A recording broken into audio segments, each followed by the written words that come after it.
Un jeune homme suit incessamment une camarade de classe, malgré ses rejets continus. Il s'appelle Wato, souvent décrit comme le stalker du campus, et elle s'appelle Yumi, une fille bénie par la perfection, dont il rêve de sortir un jour. Ainsi, il la poursuit chaque jour, prêt à faire en sorte que cela se réalise. Juste à ce moment-là, un ballon de football leur fonce dessus et semble exploser, enveloppant le monde d'une lumière négative. Le ballon passe à côté d'eux, et tout change alors qu'il accepte son prochain rejet. Il entre nonchalamment dans la salle de classe, et un camarade nommé Kei le confronte sur son comportement envers Yumi. À leur grande surprise, il admet ses erreurs et abandonne, quelque chose de si étrange que même ses professeurs et camarades le remarquent. Ses amis l'emmènent dans les toilettes, voulant savoir ce qui s'est passé, mais il dit soudain qu'il ne l'aime pas de cette façon. Il va seul à la cafétéria, contrairement à sa routine quotidienne, où il harcèle son béguin pour qu'elle le rejoigne. En mangeant seul, une fille nommée Rina s'approche. Après une explication vague sur pourquoi elle est là, l'inconnu s'en va avec un sourire. Elle apparaît dans sa classe le lendemain, provoquant un malentendu sur leur relation, avec Yumi qui sort de la pièce en furie. Après le cours de gym, Kei s'approche de lui disant bonjour et l'appelant un séducteur. Elle ajoute que Rina est assez célèbre pour être proche de son petit ami de 2e année, avec qui elle est depuis les premières années du collège. Il est décrit comme mince et beau, et fait partie de la classe B à l'étage supérieur. Il monte dans la classe du petit ami, comme mentionné, et le voit parler à ses amis. De retour dans sa classe, Kei commence à se disputer, ajoutant qu'il a changé récemment. Alors qu'elle devine qu'il doit être préoccupé par Rina, il le confirme et dit qu'il a une question pour elles deux. La conversation est interrompue lorsque la fille entre dans la pièce, disant qu'elle veut parler à Wato. Comme elle n'a pas de sujet particulier en tête, il lui demande pourquoi elle a rompu avec son petit ami. Le fait qu'il pose cette question la surprend, mais ça va, car elle a maintenant les yeux rivés sur quelqu'un d'autre. Kei continue de dénigrer l'ex de la fille, disant qu'il le mérite, et que c'est génial puisqu'elle a Wato maintenant. Presque en larmes, Rina demande à Kei d'arrêter de parler autant de son ex, et sort. Il la rattrape peu après et s'excuse. Trouvant cela étrange, elle fait remarquer qu'il ne parle pas beaucoup de Yumi quand il est avec elle. Il dit que c'est un fait bien connu qu'il a été amoureux d'elle pendant des années, mais qu'il est peut-être temps pour lui de passer à autre chose. Dans son cœur, une partie de lui s'est refroidie d'avoir été rejetée si souvent. Il lui demande des nouvelles de ses relations, alors elle dit avoir entendu son ex l'appeler son type. En entendant cela, il confirme ce qu'il a entendu en visitant la classe. La nuance des mots du petit ami a clairement montré que ses sentiments pour elle n'étaient pas aussi profonds qu'ils auraient dû l'être. Elle veut lui faire ressentir la même chose, mais les choses n'ont pas bien fonctionné jusqu'à présent. Wato partage alors qu'il a été brutalement rejeté au collège, avant de commencer à aimer Yumi. Elle l'a insulté de plusieurs manières, et son petit ami de l'époque l'a frappé. Alors qu'il s'envolait après avoir été frappé, il a percuté Yumi, et elle lui a donné une claque. Des choses avec la fille, disant que c'est le pire comportement de se moquer d'un humain pour aimer quelqu'un. Depuis lors, il ne pouvait voir personne d'autre qu'elle. Il ajoute soudainement que c'est une histoire fictive, mais que cela ressemble à quelque chose qu'elle ferait. Cela a peut-être été un coup de foudre, mais il est tombé sérieusement amoureux car il ne pouvait pas oublier la gentillesse qu'elle a montrée lorsqu'elle lui a tendu la main pour la première fois. Ainsi, il a décidé d'être le plus grand supporter de son idole, étant donné les multiples fois où il a été rejeté. Tout ce qui est plus le transformerait en un fardeau, alors il la soutiendra de loin. Se sentant étrangement réconfortée, elle se lève, disant qu'elle comprend que Kei devait protéger Yumi et promettant de cesser d'agir de manière étrange envers lui. Le lendemain matin, les deux amis voient Rina de retour avec son petit ami. Se sentant mal que Wato ait été rejeté 2 fois, il s'enquiert de lui, mais il va très bien et considère toute cette expérience comme précieuse, car on ne rencontre pas souvent des dames comme ça. Quoi qu'il en soit, il n'attendait pas grand-chose, si ce n'est de ne pas être détesté. Agissant encore plus étrangement qu'avant, ses amis viennent lui demander s'ils ont enfin rompu, mais il plaisante en disant qu'ils sont en plein divorce. Tout en regrettant son comportement passé, Yumi sonne soudainement à la porte de sa maison. Elle lui demande pourquoi il agit si différemment, comme si toute son attraction pour elle avait disparu en un instant. L'écoutant, il commence à se distancer et à tracer une ligne. Juste à ce moment-là, sa sœur Kei entre soudainement dans la pièce. Avec leur conversation interrompue, il propose de raccompagner son invité chez elle. Continuant ce qu'il disait, il promet de cesser de la suivre, ajoutant qu'il a hâte d'être des camarades de classe normaux. La fille s'enfuit en larmes. Le lendemain, il parle à Kei de sa décision.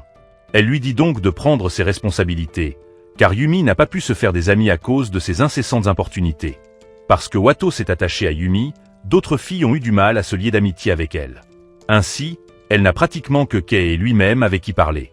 En y réfléchissant, il réalise qu'elle a raison et se lève après avoir eu l'idée de la promouvoir. Il part déjeuner, et sa tête est remplie de pensées sur la situation qu'il a causée. Juste à ce moment-là, une autre femme apparaît devant lui, demandant s'il est celui qui a effrayé sa junior.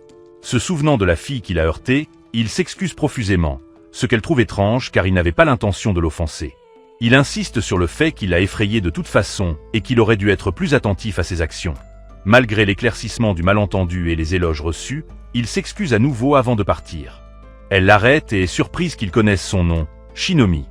Après tout, elle est célèbre pour être la présidente charismatique du comité disciplinaire de l'école. En disant qu'elle a quelque chose à discuter, elle l'entraîne dans la salle de conseil, convaincue qu'il n'est pas du genre prétentieux. Elle explique que la fille qu'il a heurtée est, vous savez, un membre de son comité. Comme elle, tout le monde dans leur groupe est fier de son travail, mais ils perdent parfois leur confiance. Il dit que c'est tout à fait naturel, s'ils sont dirigés par une personne aussi incroyable. Flatté par les éloges inattendus, il dit « Elle admet avoir des pensées selon lesquelles elle pourrait faire partie du problème, car il croit qu'une personne incroyable comme elle ne peut pas empathiser avec des gens ordinaires comme eux. » En tant que personne compréhensive, Watto explique qu'il ne recherche pas de l'empathie, mais un leader sur lequel ils peuvent compter. Un petit coup de pouce de la part de quelqu'un qu'il respecte est déjà très encourageant.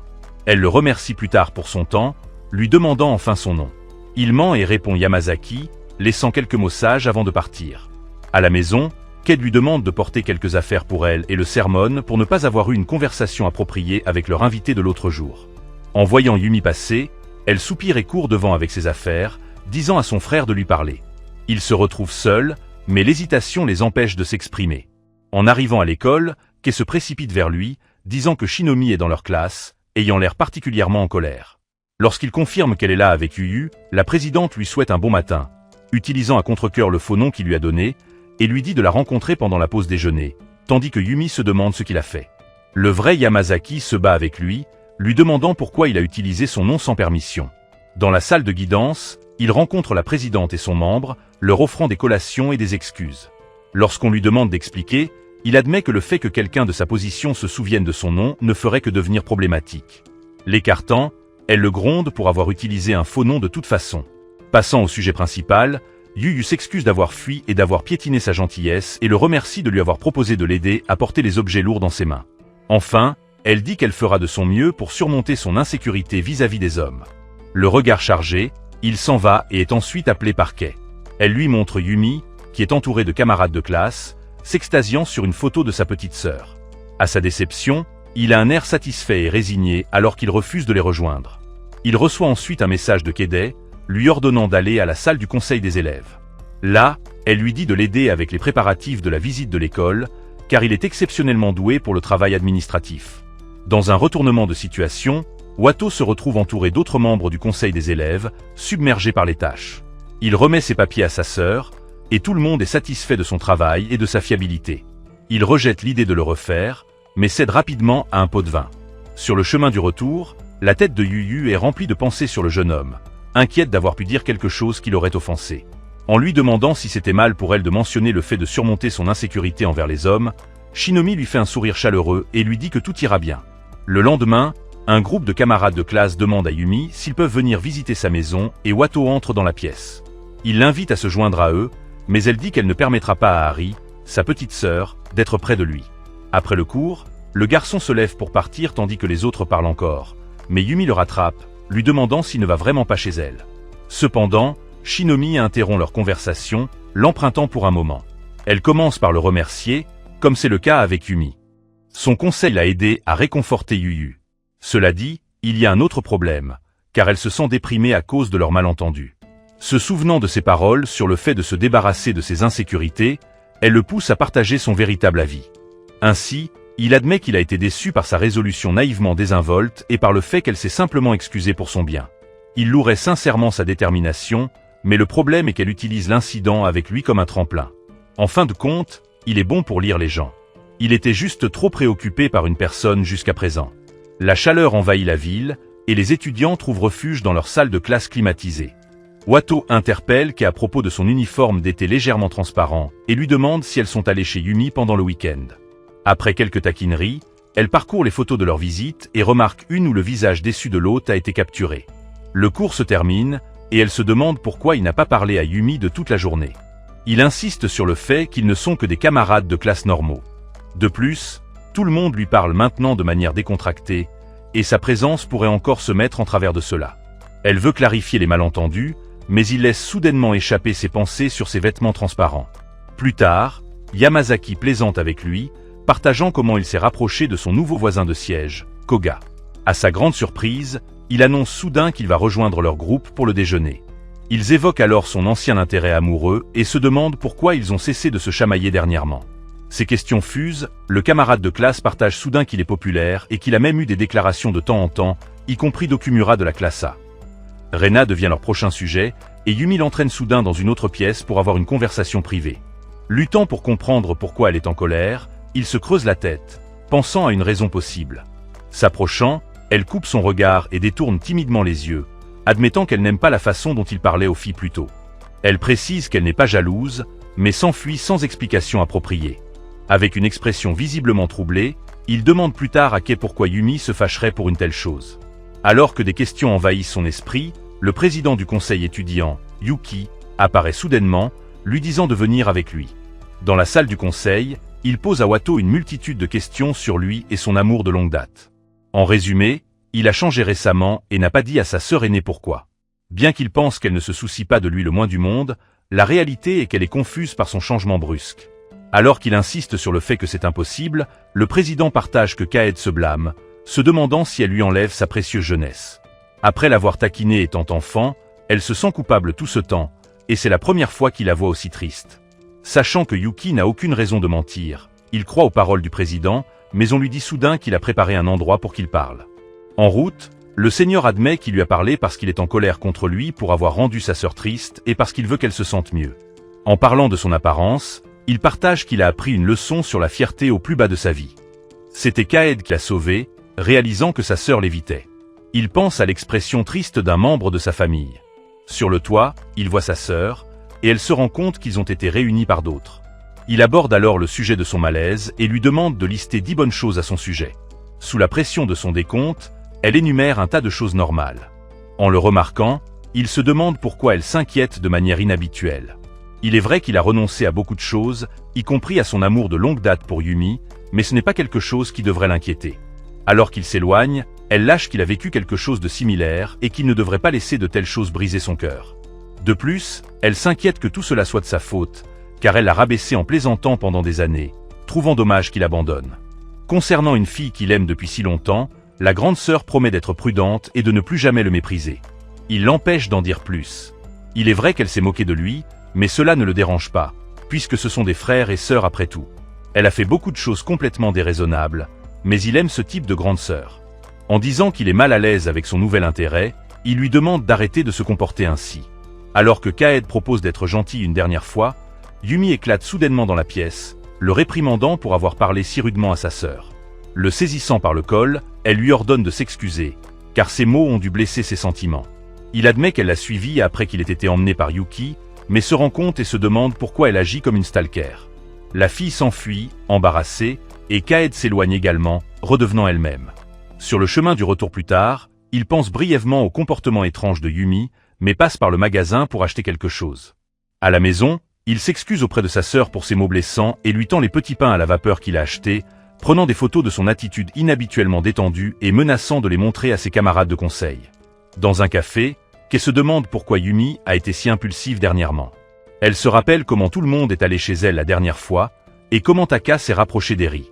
En entendant cela, son amie devine correctement qu'elle n'est pas heureuse, à propos de ses autres camarades qui prennent de l'avance sur Wato en se rapprochant de sa petite sœur. Bien qu'il soit toujours ennuyeux et qu'il l'embête, elle dit qu'il doit être comme un refuge dans son cœur, dans le sens où c'est agréable d'avoir quelqu'un fou d'elle. Perdre cette personne du jour au lendemain doit être vraiment troublant, puisqu'il a toujours exprimé ses sentiments. Elle en déduit que c'est peut-être son tour d'être honnête. Chez eux, Kaed appelle son frère en désordre, en désignant les racines de ses cheveux exposés. Il soutient que c'est à la mode, mais elle insiste pour dire qu'il a simplement l'air négligé, essayant de le convaincre de se teindre les cheveux uniformément bientôt. Il avait l'habitude de faire beaucoup d'efforts quand il essayait de se lier d'amitié avec Yumi, mais maintenant tout cela semble inutile. À l'école, il salue formellement sa déesse et son ami, disant qu'il ne peut pas agir normalement après ce qui s'est passé hier. Ka plaisante alors, lui ordonnant de l'éventer à cause de la chaleur, ce à quoi il joue parfaitement. Yumi essaie de s'approcher de lui après leur cours, mais il ne le fait pas. Il prend note et part immédiatement. Il s'assoit près des fenêtres pour avoir un déjeuner copieux seul, mais il croise Shinomi et son conseiller. Malgré ses efforts pour éviter de manger avec eux, il se retrouve entraîné à rejoindre ce groupe intimidant. Alors qu'il plaisante et se chamaille, il fait la connaissance d'Aya, l'amie d'enfance de Yuyu, qui a une aversion marquée pour les hommes. Elle est forcée de lui sourire, bien qu'elle pense qu'ils sont des créatures à l'esprit faible. Alors que les deux amis achètent plus de collations, ils partagent à quel point il est choquant de voir à quel point la petite fille a changé. Il s'attendait à ce que Shinomi l'empêche de s'approcher de Yuyu, mais elle n'a aucune intention d'abandonner sa bienfaitrice, qui a aidé à améliorer son amie. Les mots qu'il lui a dit lui ont donné une nouvelle confiance qui lui a permis de faire un pas en avant. Aussi réticent soit-il à accepter les éloges, il a finalement été la personne qui lui a donné une chance. Le seigneur lui dit d'avoir confiance, car il a même aidé à résoudre un problème. Se remémorant comment ses conseils lui ont permis d'encourager ses juniors. Elle partage ensuite à quel point elle a été surprise d'apprendre qu'il est le frère de Kaed. Ils se sont rencontrés il y a longtemps et ont dû faire face à de nombreux problèmes lorsqu'ils étaient plus jeunes. De retour en classe, Taka gère toujours sa petite sœur, qui est devenue beaucoup plus collante depuis que Wato lui a envoyé des photos de lui en train de s'amuser avec Harry. Il l'emmène alors dans un endroit moins fréquenté et admet qu'il a des sentiments sérieux pour Yumi. Sachant que ce jour viendra de toute façon, il n'a pas l'intention de l'en empêcher. Cela dit, il veut quand même qu'elle soit avec quelqu'un qui répondra au moins à ses critères. Scrutant son camarade de la tête aux pieds, il réalise que c'est un gars plutôt bien et conclut qu'il vaut mieux rester à distance. À la fin de la journée, Wato les voit tous les trois rentrer ensemble et se prépare à partir aussi. À sa grande surprise, il trouve Yumi tirant sur sa manche, demandant si elle a oublié quelque chose. Il lui rappelle d'être prudente, car il est déjà tard, lui offrant même de l'accompagner. Après avoir récupéré ses affaires, elle dit soudain qu'elle a une question, ajoutant qu'elle a promis à Kei de demander aujourd'hui. La fille lui demande alors où il mange pendant le déjeuner et pourquoi il mange seul. En entendant qu'il a mangé avec les membres du conseil plus tôt, elle questionne sa relation avec Shinomi, et quand il dit qu'ils ont une connexion normale entre senior et junior, un moment awkward passe, et elle lui demande quelle relation ils ont, souhaitant qu'il mange avec eux comme avant. Il réalise que la distance délibérée qu'il a mise a eu un impact sur eux, mais il considère aussi qu'elle a maintenant plus d'amis depuis son départ.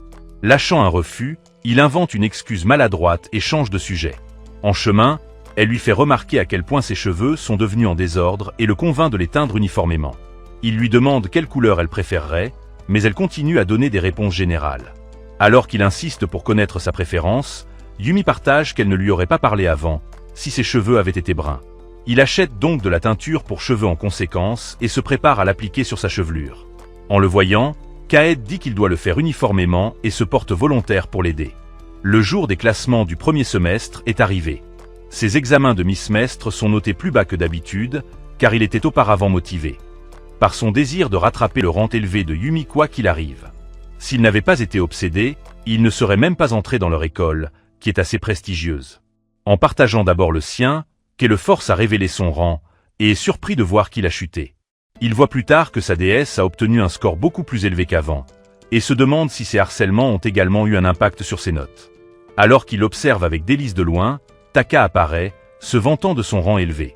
Avec cela, Wato réalise la situation désespérée, car des élèves peu attrayants comme lui doivent compter sur leurs résultats académiques pour rester dans la course. Maintenant qu'un beau joueur de football a volé son arme, son enthousiasme a été ravivé. En s'éloignant, il croise Yumi et faillit tomber lorsqu'elle lui fait remarquer avec mignonnerie ses cheveux teints. Alors que les vacances d'été sont sur le point de commencer, les camarades de classe prévoient de rendre visite à Yumi à nouveau et demandent si elle va inviter Wato. Voyant qu'il a cessé de l'embêter depuis un certain temps, il se demande quelle est la raison de ce changement soudain. Sur le chemin du retour, le jeune homme voit un groupe d'élèves féminins, espionnant leur salle et cherchant Yumi. Alors que celle nommée Marie commence à agir de manière hautaine, il se moque d'elle en répétant comment elle a crié de surprise, finissant par les chasser.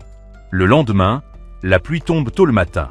Avec leur vision bloquée par des parapluies, Wato croise par hasard sa déesse et commente qu'il fait plutôt frais. Il s'avance, mais revient en courant en remarquant un grand camion passer. Heureusement, il atteint Yumi à temps, la poussant en arrière et la protégeant même de l'eau, se trempant lui-même à la place. Il est obligé de porter un survêtement à l'école et reçoit un mouchoir de sa part. Juste à ce moment-là, il tombe soudainement inconscient et se réveille au milieu d'un cours. Il avait prévu d'agir comme si de rien n'était, mais sa tête est pleine de douleur. Se sentant mal, il demande la permission d'aller à l'infirmerie et s'effondre sans même avoir franchi la porte. Pour une raison quelconque, il se souvient de l'époque au collège où il a glissé au milieu de la cafétéria et a rencontré Yumi pour la première fois. L'infirmière dit étrangement qu'il fait une performance pécheresse et explique qu'il ira bien car ce n'est qu'une fièvre normale. Les deux vérifient son visage endormi avant de retourner en classe. En se réveillant plus tard, Watteau apprend qu'il s'est évanoui en classe et qu'il avait une fièvre modérée. Apprenant qu'il allait bien ce matin-là, l'infirmière demande si ses nerfs tendus se sont soudainement relâchés, disant qu'il pourrait être mentalement épuisé. Elle l'exhorte à se rendormir. Pendant ce temps, Yumi est agitée, s'inquiétant pour son ami malade. Shinomi apparaît, demandant à parler à Watteau. En entendant qu'il est à l'infirmerie, la présidente dit qu'elle lui rendra visite une fois qu'elle aura informé sa sœur. Après les cours, les deux camarades de classe prennent ses affaires, prévoyant de les livrer à l'infirmerie. Cependant, ils trouvent l'endroit complètement silencieux. En jetant un coup d'œil dans une zone couverte, ils voient enfin Watteau, qui s'excuse d'avoir choqué tout le monde, tout en regardant par la fenêtre avec une expression sérieuse. Alors qu'elle s'approche pour prendre de ses nouvelles, il crie et lui dit de ne pas s'approcher. Proche, car il ne veut pas infecter les autres et causer de la souffrance. Dehors, Kei plaisante sur son état, et les deux croisent Kei et Shinomi, qui se dirigent également chez le garçon. De retour à l'infirmerie, les frères et sœurs posent des questions courtes et échangent des réponses sur son état. Agacées, les filles plus âgées vérifient sa température et gèrent rapidement la situation comme des adultes, allant même informer leur mère de ce qui se passe. Il se rendort, et Yumi ne peut que le regarder impuissante. Le jeune homme était absent de la classe le lendemain et a passé son temps à se reposer chez lui. À sa grande surprise, il se réveille pour trouver ses amis attendant devant sa porte. Il les salue paresseusement avec un masque, confus qu'ils aient osé venir. Agacé, il lui montre le message vague et inquiétant qu'il a laissé dans leur chat. Il finit par répondre aux messages inquiets et reçoit des réponses en colère. Kei révèle alors que c'était l'idée de Yumi de lui rendre visite, car elle se sentait coupable qu'il se soit mouillé en la protégeant de la voiture. Qu'il va bien, les deux sortent rapidement, laissant un cadeau d'adieu derrière eux. Le lendemain, la blonde nommée Marie est de nouveau près de leur salle de classe et se précipite en voyant Yumi à proximité. S'adressant aussi au classement de la classe, elle l'évalue avec arrogance, ajoutant qu'elle a le droit de l'encourager, l'élève la mieux classée. Mal comprenant, elle encourage littéralement l'inconnu, qui précise alors qu'elle veut son soutien dans sa candidature à la présidence du conseil des étudiants. Un membre nommé Koruko intervient soudainement, agissant comme un manuel ambulant, expliquant que les premières années peuvent se présenter. Cela dit, elles sont souvent désavantagées, car les autres préfèrent les élèves de terminale. Cependant, aucun des élèves plus âgés n'a exprimé d'intérêt pour se présenter à la présidence. Quoi qu'il en soit, Marie veut rassembler des personnes partageant les mêmes idées pour la soutenir, ce qui signifie qu'elle veut que Yumi soit son ambassadrice. Watteau dit que ce serait une mauvaise idée, car sa déesse est trop remarquée, au point que les gens se demanderaient pourquoi elle ne se présente pas à la place. En résumé, il dit qu'elle est beaucoup plus mignonne que Marie. Cette déclaration insultante la pousse à partir. D'un autre côté, Kei souligne à quel point Yumi est devenue rouge, à cause de ses commentaires ouverts sur sa beauté. Elle éclate soudainement, le réprimandant pour avoir dit de telles choses, mais cela ne fait que le pousser à la traiter de mignonne à nouveau. Comme l'argent est une partie essentielle des vacances d'été, Watteau a cherché dur un endroit qui lui offrirait à la fois une expérience de travail et un salaire. Heureusement, il a trouvé une librairie tenue par un vieil homme qui semblait avoir beaucoup à lui apprendre. Voyant Watteau complètement confus par la leçon, Kei essaie de se moquer de lui, mais il lui prend son carnet pour voir si elle s'en sort mieux. Il se lève, mais se retourne pour partir, en voyant Yumi discuter de la leçon avec ses nouveaux amis. En cherchant un endroit où s'asseoir pour le déjeuner, Yuyu fait signe de l'extérieur, lui demandant de rejoindre à nouveau leur groupe. Bien qu'il doute qu'ils soient assez proches pour manger ensemble fréquemment, elle poursuit la conversation avec plaisir, lui demandant s'il s'est remis de sa fièvre. Ne voulant pas tourner autour du pot, Shinomi l'invite soudainement à rejoindre le conseil des étudiants. Il fait un haut le cœur et refuse poliment, mais elle lui fait remarquer qu'ils ont recruté des étudiants masculins des classes inférieures, et les membres féminins ne veulent que le prestige du poste. Cela prendra un certain temps avant que les postes ne prennent effet, mais elle veut qu'il commence à y réfléchir dès maintenant. Alors qu'il y pense, Yuyu prend soudainement ses mains, lui demandant avec un sourire éclatant, provoquant une réaction menaçante des deux autres. Il prend ses mains et s'excuse, mais réalise rapidement que cela n'a fait qu'aggraver les choses. Les deux se lâchent, et ils se retrouvent à se tenir la tête avec exaspération plus tard. Yumi s'approche de lui, remarquant que ses cheveux sont en désordre et s'approche pour les arranger.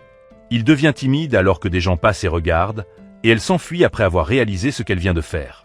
Dans l'auditorium, Shinomi évoque la journée portes ouvertes du campus la première semaine d'août et leur rappelle de maintenir la dignité de leur école. En classe, leur conseiller demande des volontaires pour la journée portes ouvertes, mais tout le monde détourne le regard. Ainsi, Elle choisit ceux qui ont le plus de temps et leur fait jouer pierre-papier-ciseaux pour déterminer qui aidera. Wato s'en tire, mais Yumi n'a pas autant de chance. Cependant, Taka saisit l'occasion et se porte volontaire pour passer du temps avec sa crush, tout en améliorant sa réputation dans le processus. Avec un visage agacé, Ka les observe et demande comment Wato peut avoir une expression si calme. Avec cela, il met officiellement fin au premier semestre. Elle dit qu'il a presque eu l'occasion de passer un moment seul avec Yumi, ajoutant qu'il pourrait ressentir un manque s'il ne la voit pas pendant l'été. Déçue par son indifférence, les deux filles se dirigent vers le café et choisissent des activités de club pour l'été. En parlant du festival des fantômes, où il y aura des feux d'artifice au bord de la mer, Ka demande si elle peut inviter Wato, sachant ce que ressent vraiment son ami. À la librairie, Wato organise les livres comme on lui a appris, au grand plaisir de son patron. En disant que la charge de travail est légère comparée à son temps dans un magasin de proximité, il sort pour balayer. Là, il remarque un groupe d'étudiants, harcelant un garçon beaucoup plus jeune. Poussant et les ignorant, il se concentre sur l'enfant, s'assurant qu'il va bien. Ils finissent par partir, agacés, et il demande si Koda a son numéro de téléphone fixe. En nettoyant son sac plus tard, une femme accourt vers eux, appelant le nom de l'enfant. En se présentant comme sa sœur aînée, il explique comment il a trouvé le garçon en train d'être harcelé dans une ruelle. Lui tendant son sac, le jeune homme rappelle au garçon de faire attention la prochaine fois, car sa sœur serait très inquiète. Il est absolument frappé, car la fille aînée dégage une vibe mature. De retour chez lui, son esprit est toujours rempli de pensées à son sujet, et Ka sort juste à temps, montrant une partie complètement différente du spectre. En lui servant un café, il parle de son emploi à temps partiel et de la façon dont il semble avoir beaucoup de temps malgré cela. Contrairement à lui, son travail au conseil est beaucoup plus mouvementé, surtout avec la journée portes ouvertes qui approche.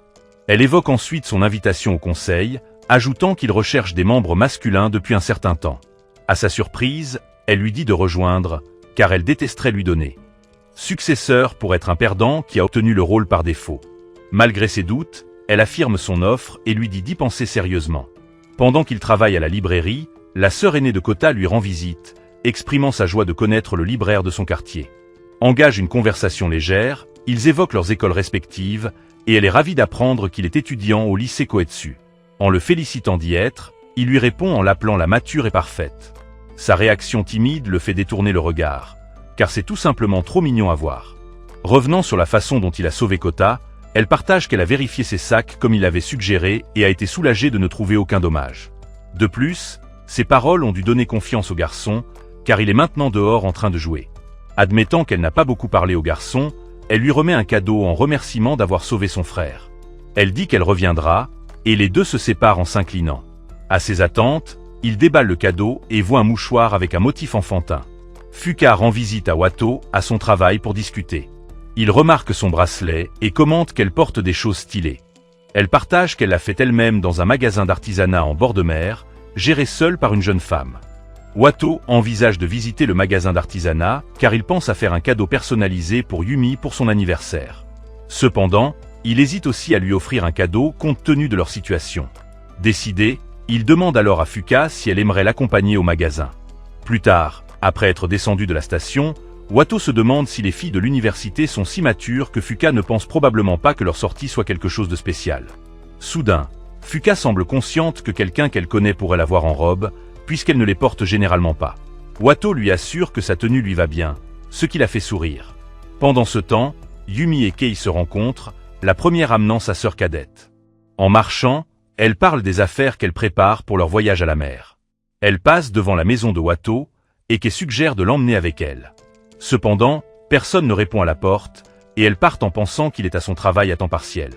Pendant ce temps, Wato et Fuka sont maintenant sur la plage. Fuka taquine le garçon en disant qu'il doit regarder les jeunes filles en maillot de bain. Il le nie, disant qu'il pense seulement à la beauté de l'océan. Elle le conduit ensuite au magasin d'artisanat, liant ses bras aux siens. Elle s'en rend compte et s'excuse rapidement, disant que c'est par habitude. Ils arrivent enfin au magasin où Wato est le seul homme. Ils sont accueillis par la propriétaire, qui pensait initialement qu'ils formaient un couple. Ils regardent autour du magasin et examinent divers charmes pour accessoires. L'attention de Wato est alors attirée par une coquille, et ils décident d'en faire quelque chose. Alors qu'ils observent qu'il réfléchit profondément à son cadeau, les deux femmes lui demandent si le cadeau est pour une fille. Il l'admet et mentionne qu'il envisage de faire un accessoire ou un joli ornement. En regardant les matériaux d'artisanat, Wato ne peut s'empêcher de réfléchir soigneusement à ce qui mettrait Yumi en valeur et ferait ressortir ses meilleures caractéristiques. Fuka demande si la fille à qui il va offrir le cadeau fait main est quelqu'un qu'il aime. Il confirme cela, mais précise que la personne n'est pas sa petite amie et qu'il s'agit d'un amour non réciproque. Il partage qu'il a été rejeté, mais que ses sentiments n'ont pas disparu. Cet amour a du sens pour lui, car il s'est amélioré pour se rapprocher de la fille qu'il aime. Il se pousse à étudier et à avoir un emploi à temps partiel. Il admet qu'il est reconnaissant d'avoir une excuse pour offrir un cadeau à la personne qu'il aime et une chance de la faire sourire. Fuka lui assure que tout le monde serait heureux de recevoir un cadeau de quelqu'un. Pendant ce temps, les trois filles traînent sur la plage lorsqu'elles remarquent le magasin d'artisanat à proximité. Kei propose d'y aller pour créer un souvenir de leur voyage, et Yumi est d'accord. À l'intérieur du magasin, Wato et Fuka commencent à fabriquer leurs accessoires.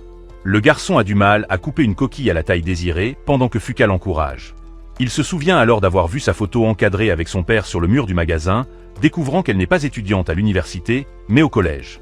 Il continue à couper la coquille, pensant que les collégiens de nos jours sont à un autre niveau. Après un moment, il s'excuse auprès de Fuka de l'avoir amenée avec lui et de l'avoir fait attendre. Elle lui assure qu'elle s'amuse, mais après un instant, elle lui demande pourquoi il continue à donner le meilleur de lui-même s'il a abandonné la personne qu'il aime. Il répond qu'il ne peut s'empêcher de penser à rendre la personne heureuse, même s'il a déjà été rejeté, ajoutant qu'elle comprendra une fois qu'elle tombera amoureuse de quelqu'un. Cela fait rougir Fuka, qui dit qu'elle n'est pas encore familière avec l'amour. Juste à ce moment-là, Kei, Yumi et Eri entrent dans le magasin. Cependant, le propriétaire s'excuse immédiatement, car le travail d'artisanat est déjà terminé pour la journée, mais les invite à jeter un œil. Pendant que les deux filles plus âgées sont occupées à regarder les charmes, Eri lève les yeux et voit la photo encadrée de Wato avec Fuka. Plus tard, alors que les trois filles mangent sur la plage, Yumi aperçoit le dos de Wato marchant avec Fuka. Cependant, elle écarte cela, pensant que c'est juste quelqu'un d'autre. Pendant ce temps, Wato et Fuka sont maintenant en route pour rentrer chez eux. La fille se sent désolée qu'il n'ait pas pu terminer l'accessoire qu'il fabriquait. Wato lui assure que tout va bien et qu'il ne peut pas la faire rester jusqu'à tard. Il promet alors de lui acheter un cadeau la prochaine fois qu'ils visiteront à nouveau le magasin. Dans le bus, elle se demande si elle tombera aussi amoureuse quand elle entrera au lycée. Elle admet qu'elle a un peu peur d'y penser, ce qui fait rire Wato. Il lui assure qu'elle ira bien et que personne n'est jamais préparé à cela. Au milieu de leur trajet, Fuka s'endort, s'appuyant sur lui. Juste à ce moment-là, Kei lui envoie une photo de Yumi en maillot de bain, ce qui le fait rougir, choqué qu'ils aient été sur la même plage il y a un moment. Wato apprend que le propriétaire de la librairie engagera un nouveau salarié à temps partiel une fois les vacances d'été terminées. Juste à ce moment-là, une cliente familière du garçon entre et réalise qu'elle est sa camarade de classe, Mina. La fille lui dit alors qu'elle souhaite postuler comme employée à temps partiel. Lorsqu'elle est une habituée du magasin, le propriétaire l'engage immédiatement, à la grande surprise de Wato. Le vieil homme lui présente ensuite sa femme, qui suggère que la fille devrait se couper la frange. En entendant cela, Wato essaie d'intervenir et demande à la fille si ses cheveux la dérangent quand elle lit. Elle lui montre alors une paire de pinces à cheveux qu'elle utilise pour séparer sa frange. En voyant cela, le propriétaire de la femme accepte de ne pas couper sa frange. Le lendemain, Wato est surpris de voir que Mina arrive plus tôt que lui. Il la salue et se réjouit de travailler avec elle. Cependant, il remarque qu'elle est trop timide et se demande s'ils pourront bien s'entendre. Le propriétaire arrive et lui rappelle qu'il doit former Mina car elle est nouvelle. Après le départ du propriétaire, il lui dit qu'elle doit porter ses pinces tout le temps au travail. Il lui demande ensuite de vérifier la liste des livres vendus hier et d'organiser les étagères. Il lui rappelle également de répondre correctement aux clients lorsqu'elle parle avec eux. Après lui avoir rappelé leurs tâches de base, Wato lui dit qu'elle peut observer depuis la caisse pendant qu'il s'occupe des clients. Un client entre dans la boutique et se dirige immédiatement vers le comptoir pour payer et se plaindre du manque de variété dans les livres. Alors que le gars parle sans arrêt, Wato s'interpose et le fait payer pour qu'il puisse partir rapidement. En regardant Mina, il voit qu'elle commence à pleurer, bouleversée par le comportement du client. Wato en informe le propriétaire, qui permet à la fille de faire une pause pendant un moment. Alors qu'il s'occupe de la boutique pour le reste de la journée, Wato se demande si Mina peut gérer le travail seule une fois qu'il partira. Inquiet, il en discute avec le propriétaire, disant que Mina n'est pas compatible avec le travail car elle ne peut pas faire face aux clients. Cependant, le vieil homme lui dit qu'il veut aussi aider sa cliente la plus fidèle. Voyant son inquiétude pour Mina, Wato se porte volontaire pour parler à la fille une fois de plus. Après que le propriétaire de la femme ait parlé à son camarade de classe, Wato s'assoit avec elle pour discuter de ce qui s'est passé avec le client étrange plus tôt. Il lui dit qu'elle doit apprendre à gérer tous les types de clients et à converser avec eux de manière amicale mais professionnelle. Cependant, si elle ne peut pas y arriver, elle devrait démissionner maintenant. À la surprise de Wato, Mina déclare qu'elle ne démissionnera pas et le supplie de ne pas la renvoyer. En paniquant, Wato déclare qu'il ne peut pas la renvoyer et qu'elle doit arrêter de supplier. Entendant le tumulte, le propriétaire entre dans la pièce et est heureux d'apprendre que Mina restera en tant que salariée à temps partiel. Il leur dit ensuite qu'ils peuvent terminer plus tôt et se reposer pour la journée. Pendant ce temps à l'école, Yu est inquiet pour sa sœur car ils ne s'entendent pas bien récemment. D'autre part, Yumi et Kei sont en appel vidéo lorsque ce dernier remarque que Wato est également en ligne. Elle l'inclut dans l'appel et ne voyant pas Yumi à la vidéo, il demande immédiatement des conseils à Kei. Il partage qu'il a fait pleurer une salariée à temps partiel parce qu'il n'a pas été assez attentionné avec elle. Yumi lui demande alors quel conseil il veut entendre. Wato se demande ce qu'il devrait faire quand il rencontrera à nouveau sa collègue. Cependant, les deux doutent que la salariée à temps partiel reviendra travailler, ce qui rend Wato encore plus contrarié. Yumi le réconforte en disant que ce n'est pas de sa faute, car il essaie juste d'aider la fille à s'améliorer dans son travail. Wato est surpris par ces paroles réconfortantes et qu'elle les laisse parler. Quand il ne reste que tous les deux, Wato prend des nouvelles de Yumi et ils discutent un peu avant de mettre fin à l'appel. Le lendemain matin, Wato s'excuse auprès de la fille. À Mina pour l'incident d'hier. La fille accepte ses excuses et elle aide avec enthousiasme dans le magasin. Un client entre alors et elle se porte volontaire pour tenir le comptoir. En sortant, Wato félicite Mina pour avoir réussi à aider un client, commentant qu'elle s'est améliorée. Pendant leur pause, il lui demande pourquoi elle prend un emploi à temps partiel. Elle admet qu'elle veut être indépendante de son frère aîné maintenant qu'il a une petite amie. Elle se souvient en pleurant qu'un jour, en rentrant de l'école, elle a vu son frère et Yuri s'embrasser. Choqué par sa révélation, Wato comprend maintenant pourquoi Mina ne peut pas quitter son emploi à la librairie. Il lui dit alors qu'ils devraient travailler ensemble avec diligence, ce à quoi la fille acquiesce. Le lendemain, il peut voir des changements positifs dans l'attitude de travail et la motivation de Mina. Juste à ce moment-là, Fuka entre dans le magasin et Wato présente les deux filles l'une à l'autre. Mina est surprise d'apprendre que Fuka est juste une collégienne et les deux se lient autour des livres. Mina hésite à discuter au début, mais Wato lui assure qu'elle peut se reposer pendant qu'il n'y a pas de clients. Excitée, Fuka bombarde Mina de questions sur ses livres préférés.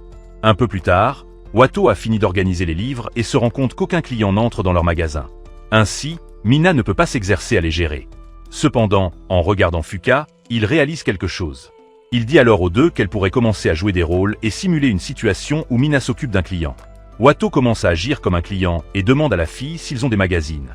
Ne sachant pas s'ils en ont, elle part immédiatement demander au propriétaire. Stupéfait, Wato essaie de l'arrêter, mais est surpris lorsque le vieil homme félicite la fille pour son effort supplémentaire. Encouragée par ce succès, Fuka prend le rôle du prochain client. Elle essaie d'agir de manière difficile, mais sa performance ne le transmet pas vraiment, à la frustration de Wato. Elle remercie ensuite Mina de lui avoir parlé de livres et promet de revenir la prochaine fois. Quand il ne reste que toutes les deux, Wato assure sa partenaire qu'il y a des jours où les clients sont rares. Cependant, il est content que lorsqu'il partira, elle pourra au moins parler avec Fuka. La fille est surprise d'entendre cela, et Wato explique que le magasin ne peut pas avoir deux employés en même temps. Mina essaie d'agir normalement et commence à organiser les étagères. Plus tard, en rentrant chez lui, Wato se demande pourquoi Mina a partagé quelque chose de privé sur sa famille alors qu'ils ne sont pas si proches. Ses pensées sont alors interrompues lorsque sa sœur entre dans la pièce et lui demande de lui faire un café. En regardant sa boîte de discussion avec Kei et Yumi, il réalise que Mina n'a personne à qui parler. C'est pourquoi elle s'est confiée à lui. Le lendemain, il essaie d'être attentif à sa collègue et de l'aider avec de petites choses, comme lui apprendre à couvrir les livres.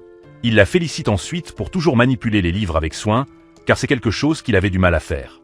Juste à ce moment-là, Yu arrive au magasin et est surpris de voir que sa sœur travaille à temps partiel. Il essaie de déjeuner avec elle, mais Mina se cache derrière Wato. Le frère insiste, mais Wato tente de le calmer et suggère qu'il traîne dans un endroit sympa. Les deux autres frères sont dans la même pièce. Les deux autres frères sont dans la même pièce. Les deux autres frères sont dans la même pièce. Les deux autres frères sont dans la même pièce. Les deux autres frères sont dans la même pièce. Sa place alors qu'ils sont sous le soleil brûlant. Dans un magasin de proximité, Yu admet qu'il a commencé à ignorer sa sœur dès qu'il a eu une petite amie. Il souhaite revenir au temps qu'ils ont passé ensemble. Cependant, Mina se sent mal pour Yuri, car cet endroit est censé être le sien. Yu lui assure que Yuri n'est pas ce genre de personne et qu'elle comprendra leur situation. Juste à ce moment-là, Yuri arrive et dit à Mina qu'elle ne cherche pas encore de travail, et peut-être que c'est trop tôt pour elle. La fille nie cela, disant qu'elle est plus que capable de prendre un emploi. Cependant, Yu dit qu'elle a changé et n'écoute plus sa famille. Voyant son collègue avoir du mal à s'expliquer, Wato dit aux deux d'écouter ce que Mina a à dire. Il explique que Mina a pris un emploi pour être indépendante de son frère, et il souhaite le meilleur pour eux deux. En tant que son supérieur au travail, il leur demande d'attendre que Mina puisse expliquer avec ses propres mots l'avenir qu'elle envisage. Plus tard, Wato lui dit qu'il a pu lui acheter plus de temps, ce pourquoi elle est reconnaissante. Cependant, il lui rappelle qu'elle doit réfléchir sérieusement à son avenir, car tous ses sacrifices seront vains si elle ne le fait pas. Pendant ce temps, Taka et Yumi se rencontrent à l'école pour une classe d'orientation. Alors qu'il lui remet un papier, il rougit soudainement en la regardant longuement. C'est un autre jour pour Wato à la librairie. Il est occupé à mouiller le pavé devant le magasin pour le refroidir lorsque Fuuka arrive. Elle le salue joyeusement et lui dit de faire attention à l'épuisement dû à la chaleur. Mina sort alors du magasin pour saluer Fuuka. Se tenant entre les deux filles, il est confus sur qui est la collégienne et qui est la lycéenne. À l'intérieur du magasin, Fuuka ne peut s'empêcher de parler de plus de livres avec Mina. Elle laisse ensuite Mina emprunter un livre qu'elle attendait de lire depuis longtemps. En observant les deux, Wato est heureux qu'elle se lie par les livres et que Mina commence à sortir de sa coquille. Il vérifie ensuite son téléphone et remarque que Yumi est dans une classe d'orientation pour la visite scolaire. Il reçoit ensuite un message de sa sœur, qui veut lui parler. Dans leur maison, il est surpris qu'elle soit au courant de son emploi à temps partiel avec Mina. Elle lui dit qu'en tant que vice-présidente du conseil des étudiants, elle a beaucoup de connexions qui lui donnent des informations. Elle lui demande ensuite de l'aider avec la visite scolaire. Il mentionne que leur classe a déjà envoyé des représentants pour aider. Cependant, Kate précise que les représentants des classes seront les guides pour les collégiens. Et en ce moment, ils ont besoin d'une paire de mains supplémentaires pour aider avec d'autres tâches. N'ayant rien à faire, il accepte d'aider. Cependant, Kede l'exhorte à appeler Shinomi et à lui partager la nouvelle personnellement. Souhaitant empêcher sa sœur de le déranger, il appelle Shinomi et lui dit qu'il va aider avec la visite scolaire. Par bonté, elle essaie de décliner poliment son offre d'aide, mais Wato insiste car il veut tenir sa promesse envers sa sœur. Alors qu'il est particulièrement gentil avec elle, Shinomi commence à rougir, pensant qu'il veut la voir pendant la visite scolaire. Le jour de l'événement, Wato rencontre Shinomi et parle de l'incident passé concernant la mort de Yuki. Il lui dit qu'il devrait mettre cela derrière eux et laisser le passé derrière eux. En route vers l'événement, Shinomi lui fait un briefing sur les tâches. Elle l'informe que le conseil des étudiants et les représentants de classe seront chargés d'interagir avec les collégiens tout en leur faisant visiter l'école. Pendant ce temps, le comité de morale et de discipline est responsable du transport du matériel et de la préparation du lieu, mais ce comité est principalement composé de filles, donc le transport du matériel sera difficile pour elle. Elle est reconnaissante de l'aide de Wato, car il réduira le travail manuel pour elle. Ils arrivent ensuite dans la salle où les étudiants ont une réunion d'orientation pour la visite de l'école. Les étudiants se font rappeler qu'ils sont le visage de Koetsu, donc ils doivent agir en conséquence et se comporter de la meilleure manière possible. Wato remarque alors qu'ils choisissent des étudiants sociables pour agir en tant que représentants de classe, afin que, espérons-le, les collégiens aient quelqu'un à admirer et soient convaincus de s'inscrire à Koetsu. Puis, il voit Yumi à l'intérieur, ce qui ne le surprend plus. Mais ensuite, il voit aussi Taka avec elle, et ne peut s'empêcher de remarquer qu'ils forment un joli couple. Taka jette un coup d'œil à l'extérieur de la salle et aperçoit Wato, qui s'éloigne immédiatement pour ne pas attirer plus d'attention. Shinomi lui présente ensuite tout le comité de morale et de discipline. Yu l'accueille agréablement dans le groupe et partage joyeusement que Mina parle souvent de lui. Il mentionne également que sa sœur rit beaucoup maintenant, et cela doit être parce que son emploi à temps partiel lui convient. Il remercie Wato de l'avoir aidé à s'adapter à leur travail. Pendant ce temps, dans la salle d'orientation, les étudiants commencent à conclure alors que la discussion est déjà terminée. Taka se lève de son siège et invite Yumi à regarder le match d'entraînement de son club de football. Elle le remercie de l'avoir invité. Cependant, elle lui dit qu'elle doit s'occuper d'elle et qu'elle doit rentrer directement chez elle. En parlant avec Taka, elle se rappelle qu'autrefois, elle refusait les invitations de ses camarades de classe à sortir parce qu'elle avait des responsabilités à la maison. Elle se dit plusieurs fois qu'elle ne doit pas se sentir mal, car il y a une différence de circonstances entre elle et ses camarades. À cause de cela, elle a pratiqué l'autocontrôle pour ne jamais se comparer à quiconque. Cependant, ses sentiments ont commencé à devenir compliqués, et elle s'est lentement sentie écrasée par eux. Alors qu'elle se levait de son bureau, elle entendit un tumulte à proximité et vit son camarade, Wato, trébucher sur le sol avec sa nourriture renversée. Elle ne s'est pas approchée de lui par gentillesse, mais comme personne d'autre ne l'aidait et qu'il était désorienté, elle a fini par l'assister parce qu'elle se voyait en lui. Le lendemain, elle a retrouvé Wato sur le toit, et il lui a immédiatement avoué ses sentiments, étant tombé amoureux de sa gentillesse au premier regard. Cependant, Yumi l'a immédiatement rejeté, car elle avait beaucoup de choses à gérer, et s'est éloignée. Le jour suivant, Wato l'a de nouveau approché, lui demandant s'il pouvait l'accompagner à l'école. Depuis lors, il est apparu devant elle à plusieurs reprises, professant ses sentiments. Il était toujours effronté, enthousiaste et dévoué à elle, peu importe combien elle le rejetait. Après les examens, il y a eu un moment où il ne venait pas la voir pendant un certain temps, et bien que cela l'ait dérangée, elle ne l'a pas admis. En vérifiant son score pour l'examen d'entrée, elle a découvert qu'il avait beaucoup étudié pour entrer dans le même lycée qu'elle. Dans le présent, Yumi marche dans le couloir quand elle croise à nouveau Taka, qui lui demande si elle pense à Wato. Ils sont ensuite interrompus par un appel téléphonique de la sœur de Taka. Alors qu'elle continue de marcher vers chez elle, elle regarde le groupe de discussion qu'elle a avec Wato et murmure qu'il lui manque. Elle rit immédiatement d'elle-même pour avoir pensé à lui. Cependant, elle voit soudain Wato transporter du matériel pour la visite scolaire et le suit frénétiquement. En cherchant Wato, elle le heurte accidentellement, mais reste sans voix. Wato est surpris de tomber sur Yumi et lui demande pourquoi elle est si pressée. Cependant, à sa grande surprise, au lieu de répondre, elle le renifle un peu et commente qu'il sent le travail acharné. Le garçon est stupéfait, car elle ne s'était jamais approchée de lui auparavant. Il lui demande alors si quelque chose de bien lui est arrivé. Réalisant ce qu'elle a fait, Yumi rougit et se ventile. En regardant son béguin, Wato essaie de se contrôler pour ne pas aller trop loin et chanter ses louanges. La fille admet alors qu'elle est pressée parce qu'elle l'a remarqué et ajoute que cela fait longtemps qu'ils n'ont pas parlé. Embarrassé, il répond qu'il a été occupé avec d'autres choses, comme son travail à temps partiel. Il la remercie ensuite de lui avoir dit qu'il devait bien écouter Mina pour comprendre ses sentiments. Après avoir entendu que sa relation avec Mina s'améliore, elle se tait et cesse de poser des questions, ce qui dérange Wato. Il réfléchit trop et réalise qu'elle n'est toujours pas intéressée par ses histoires. Il essaie de changer de sujet et lui demande comment elle va, en commentant qu'elle a bronzé. Yumi répond qu'elle est allée à la mer avec Kei et sa sœur. Wato s'en souvient et mentionne qu'il a vu ses photos. Embarrassée, elle lui dit que Kei a annulé l'envoi des photos, demandant s'il a encore des copies. Wato essaie de détourner la conversation, mais la fille exige de voir son téléphone. Alors qu'il essaie de l'arrêter, il la tire accidentellement près de lui, et ils sont tous les deux stupéfaits un instant. Juste à ce moment-là, Kei apparaît, interrompant leur moment. Plus tard, Wato achète des boissons pour tout le monde et demande à Kei si elle a encore des activités de club. La fille partage qu'elle a un match interligue à venir, donc elle est assez occupée. Remarquant son teint, Kei lui demande s'il bronze aussi. Spontanément, il partage qu'il vient de la même plage que celle que les filles ont visitée. Heureusement, les filles n'en font rien, et Yumi l'encourage à s'asseoir avec elle et à partager pourquoi il est à l'école. Il leur dit alors que Kaed l'a convaincu de l'aider avec la visite scolaire, mais seulement pour le travail manuel, car il n'a pas une personnalité agréable pour accueillir les collégiens. Kei lui assure que ce n'est pas vrai, car il a son propre charme. Wato leur dit que cela ne l'a pas offensé et qu'il est content d'avoir pu aider tout le monde. Cependant, Kei souligne qu'il doit aimer agir en tant que guide avec Yumi plutôt qu'avec Taka.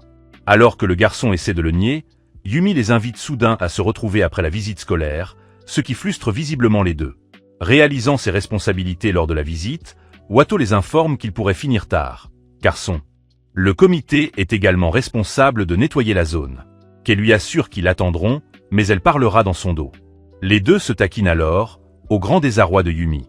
Le lendemain, Wato informe Mina qu'il sera à l'école toute la journée pour la visite et lui demande si elle va bien se débrouiller seule. La fille lui assure qu'elle gérera le magasin toute seule, ce dont il la félicite. Le jour de l'événement, Yuki, le président du conseil des étudiants, s'adresse aux visiteurs, qui sont immédiatement charmés par lui. Pendant ce temps, Taka et Yumi guident quelques collégiens, dont Fuka, à l'intérieur de Koetsu. Ils leur font visiter l'école, tout en apprenant à connaître les étudiants. Juste à ce moment-là, ils voient Izawa être harcelé par les élèves qu'ils accompagnent. Yumi intervient et réprimande les élèves mal élevés, disant que Koetsu n'a pas besoin de délinquants comme eux. Plus tard, alors qu'ils poursuivent la visite, les garçons reviennent et s'excusent auprès de Yumi pour ce qu'ils ont fait, disant qu'ils veulent vraiment étudier à Koetsu. Elle leur pardonne alors, et les garçons s'en vont reconnaissants pour cette chance. Juste à ce moment-là, elle remarque Wato passer et essaie de l'appeler, mais Fuka la devance. Pendant ce temps, Wato est tiraillé entre les deux filles et remarque que Yumi lui sourit largement. Les collégiens se pressent autour de lui, le reconnaissant grâce aux histoires de Fuka. La fille partage alors sans le vouloir sa sortie avec lui à la plage. Embarrassée, elle dit à ses camarades qu'ils doivent y aller. Voyant qu'elle est contrariée, Taka s'excuse d'abord et souhaite bonne chance à Wato. Plus tard, Wato essaie d'expliquer ce qui s'est passé à Kei et Yumi, omettant de mentionner qu'il a fait un cadeau pour Yumi. Jalouse, elle lui dit qu'il devrait aussi commencer à traîner avec eux, ce qui fait rougir le garçon. Wato et Mina essaient de déplacer les chariots de livres à l'extérieur alors qu'il commence à pleuvoir. Juste à ce moment-là, Fuka arrive également, toute mouillée par la pluie, et Yumi essaie de la sécher avec une serviette. En voyant Mina, elle se lie immédiatement d'amitié autour des livres. En voyant son étonnement, Watto explique à Yumi que les deux filles s'entendent bien parce qu'elles parlent beaucoup de livres. Alors qu'elles discutent, elle heurte accidentellement l'échelle et manque de trébucher, mais Watto la rattrape à temps. Ils se rapprochent dangereusement l'un de l'autre lorsque les deux filles entrent et les voient. Elles s'excusent de les avoir interrompues, leur disent qu'elles ne voulaient pas écouter à la dérobée, et partent immédiatement. Quand il ne reste que tous les deux, Yumi invite Watto à venir chez elle, ce à quoi le garçon acquiesce avec hésitation. Le lendemain, Watto essaie nerveusement de sonner à la porte de la maison de Yumi. Cependant, Kai arrive et le devance. Yumi ouvre la porte, et Watto ne peut s'empêcher d'être troublé par à quel point elle est adorable. Il salue ensuite Harry, qui se demande qui il est. Après quelques présentations, la jeune fille commence à jouer avec Watto et monte sur son dos. Yumi commente que sa sœur agit généralement de manière formelle avec les invités et aime lire des livres seule. Mais avec Watto, elle commence à montrer son côté énergique. Alors que Yumi et Watto commencent à se taquiner sur quelque chose, Kei demande à Aeri si elle aime que Watto soit son grand frère, au grand embarras de Yumi. Plus tard, Watto est épuisé après presque une journée de jouant avec Aeri. Juste à ce moment-là, la mère de Yumi arrive et salue les invités, en particulier Watto, car elle a entendu beaucoup d'histoires à son sujet. Comme il se fait tard, les deux lui disent au revoir, à Aeri et à sa mère. Yumi propose alors de les raccompagner chez eux. Pendant qu'ils marchent, Watto lui demande ce qu'elle dit à sa mère à son sujet. Avant qu'elle puisse répondre, Kei se sépare d'eux pour les laisser parler. Il lui dit qu'il peut rentrer seul, mais elle propose de marcher un peu plus avec lui. La nuit tombe, et les deux continuent de marcher ensemble. Yumi commente que l'école a été amusante dernièrement, car elle commence à traîner avec plus de gens. Elle mentionne qu'elle a beaucoup souffert au collège car elle n'avait pas d'amis. En entendant cela, Watto s'excuse, car il pense que c'était à cause de lui. Cependant, Yumi précise que ce n'est pas ce qu'elle voulait dire, ajoutant que même sans lui, elle n'aurait probablement pas pu apprécier l'école. Se sentant submergée par ses émotions, elle admet qu'elle a été affectée quand il gardait ses distances avec elle. Cependant, Watto répond qu'il ne veut plus se forcer sur elle. Rassemblant son courage, elle lui dit qu'elle lui appartient, choquant le garçon.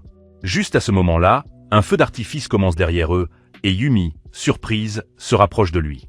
Enfin honnête avec elle-même, elle avoue qu'elle veut qu'il soit à ses côtés à nouveau. Plus tard, alors qu'ils continuent de marcher chez eux, Watto trouve le courage de tenir la main de Yumi, mais hésite.